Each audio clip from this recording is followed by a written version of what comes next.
আমি জানি না আপনার লসের কারণ কি, তবে আমি আমার এক্সপেরিয়েন্সের আলোকে বলতে পারি আপনার লসগুলো কেন হয়েছে বা আপনার অ্যাকাউন্ট জিরো কেন হয়েছে।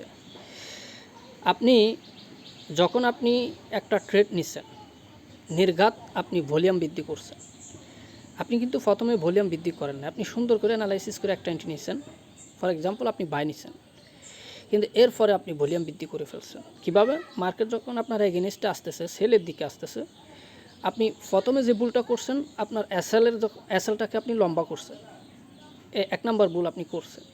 দ্বিতীয় নম্বর হচ্ছে, আপনি ফর এক্সাম্পল আপনি 10 সেন্টে বাই করছেন, প্রথমে আপনার এগেনস্টে কিছু দূর চলে আসছে 30 থেকে 40-50 পিস, আপনি এগেইন আরও 10 সেন্টে অ্যাড করছেন ওখানে।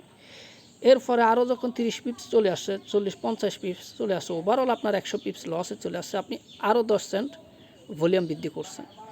এখন আপনার ভলিউম গিয়ে দাঁড়াইছে 30 সেন্ট, যেটা আপনার মানি ম্যান ছিল 10 cent money management lot size. যেটা প্রথমে আপনি এখন মানি ম্যানেজমেন্ট অলরেডি ব্রেক করছেন, নাম্বার 1 ভুল সেদিকে করছেন। নাম্বার 2 হচ্ছে আপনি আপনার এসএলের উপর আপনি কিন্তু স্ট্রিক থাকেন নাই, এসএলটাকে লম্বা করছেন। নাম্বার 2 ভুল করছেন ওইদিকে। অ্যান্ড দেন একেবারে সন্নিকটে যখন চলে আসছে, আপনি কি করছেন? একেবারে 30 সেন্ট একটা লট নিয়ে ফেলছেন। চিন্তা করছেন যে এবার তো মার্কেট নিচে চলে আসবে, লস তো হবে, কোনোভাবে অ্যাভারেজ প্রফিট করে মার্কেট থেকে বেরিয়ে যাবে। 30 সেন্ট একটা লট নিছেন, এতক্ষণ নিছেন পরপর 10 সেন্ট করে 30 সেন্ট, এইবার নিছেন ফুল 30 সেন্ট। তার মানে কি, আপনি 20-30 পিপস মার্কেট আপনার পক্ষে গেলে আপনি অ্যাভারেজ প্রফিট নিয়ে, মানে অ্যাভারেজ ইকুয়াল করে কোনো রকমের মার্কেট থেকে বেরিয়ে আসবেন, লাভ লসের আর কোনো দরকার নেই। তা আপনি চিন্তা করছেন মার্কেট এত দূর নামছে, 20-30 পিপস তো উপরে উঠবেই, তো আমি একটা বড় লট এন্ট্রি নিই, হতে পারে সেটা 30 সেন্ট, হতে পারে 50, 60, 70, 80 সেন্ট, যেটাই হোক না কেন, মানে $2 আপ হলেই, 20 পিপস 30 পিপস আপ হলেই আমার লসগুলো ইকুয়াল হয়ে যাবে, আমি মার্কেট থেকে বেরিয়ে যাব। হাই রিস্কে ভলিউম বৃদ্ধি করে আপনি আরেকটা এন্ট্রি নিয়েছেন, এটা হচ্ছে আপনার তৃতীয় নম্বর ভুল।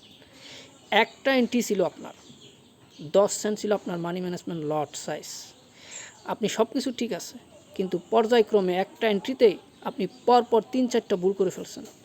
1 নম্বর ভুল এসএল লম্বা করছেন, দ্বিতীয় নম্বর ভুল আপনি রিবাই করছেন, তৃতীয় নম্বর ভুল হচ্ছে আপনি হাই লটে ট্রেড ওপেন করছেন পরবর্তীতে। এখন আপনার পুরো অ্যাকাউন্টটাই ঝুঁকির মুখে পড়ে গেছে। এই একটা ট্রেডেই একদিনেই আপনার হয়তো পারে এই অ্যাকাউন্টে 100% গেইন করছেন এর আগে, কিন্তু দেখা যাচ্ছে একদিনে একটা ট্রেডের মধ্যেই আপনার পুরো অ্যাকাউন্ট জিরো হয়ে গেছে। এখন দোষ দিচ্ছেন কি, আমি ট্রেড পারি না। না ভাই, আমি 100% কনফিডেন্ট নিয়ে বলতে পারি আপনার কোনো ভুল অ্যানালাইসিসের কারণে আপনার অ্যাকাউন্ট জিরো হয় নাই। এই এতক্ষণ ধরে যে কারণগুলো বলছি, ওই ভুলগুলোর কারণে, ওই ওই ওই সমস্ত ভুলগুলোর কারণেই কিন্তু আপনার অ্যাকাউন্ট জিরো হয়ে গেছে, আপনার ভুল অ্যানালাইসিসের কারণে নয়। একটা, দুইটা, তিনটা এসএল হিট হলেই, একটা ভুল অ্যানালাইসিসের কারণে আপনার অ্যাকাউন্ট, আপনার না, কারো অ্যাকাউন্ট জিরো হতে পারে না। অ্যাকাউন্ট জিরো হয় যে এতক্ষণ ধরে যে ভুলগুলো বললাম, এই ভুলগুলোই 100 জন ট্রেডারের মধ্যে 95% ট্রেডার, রিটেল ট্রেডার এই ভুলগুলো করে, এই কারণে তাদের অ্যাকাউন্ট জিরো হয়ে যায়। এটা আমার এক্সপিরিয়েন্স থেকে বলা, এগুলো কোনো বই থেকে শেখা কোনো গল্প নয় ভাই, আমার সাথে হয়েছে, আপনার সাথেও হয়েছে। আমি কনফিডেন্ট, আপনি কমেন্ট করে জানাবেন এই কারণগুলো আপনার মধ্যে হয়েছে বলেই আপনার অ্যাকাউন্ট জিরো হয়েছে কিনা। আমার বিশ্বাস এই কারণে আপনার অ্যাকাউন্ট জিরো হয়েছে, আপনার ভুল অ্যানালাইসিসের কারণে নয়।